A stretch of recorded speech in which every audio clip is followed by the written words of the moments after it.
Bonjour my friends, I'm Frankie and welcome to Club Foodie Tips and Tricks.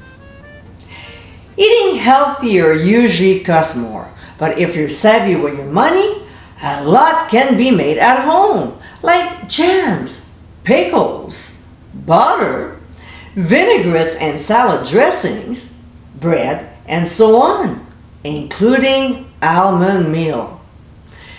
If you have 15 seconds or so, then let's get cooking! This is all we need. Some raw almonds with their skin on. That's all. Oh, and a blender. So we'll go ahead and dump our nuts in the jar. Of course, put the lid on and process on the highest setting. Or, I don't know which blender you own, but mine has a grind setting. Right there. So this is what I'll be using. Okay? Now, what I like to do is to process for 5 seconds. Stop the blender, give a good shake to dislodge any clumps, and then blend it again for another 5 seconds. Repeat a couple more times, or until we get a nice fine texture to it. The only thing you have to worry about is blending too long, because at that point, it will start turning into almond butter. And that's not what this episode is about.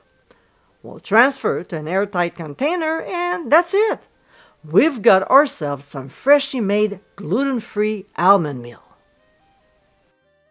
As you saw in this video, it takes about 15 to 20 seconds and you have yourself almond meal that tastes fresh and costs you less. Isn't that awesome?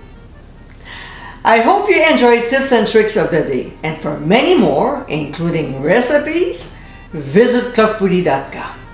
Until next time, my friends, bon appétit!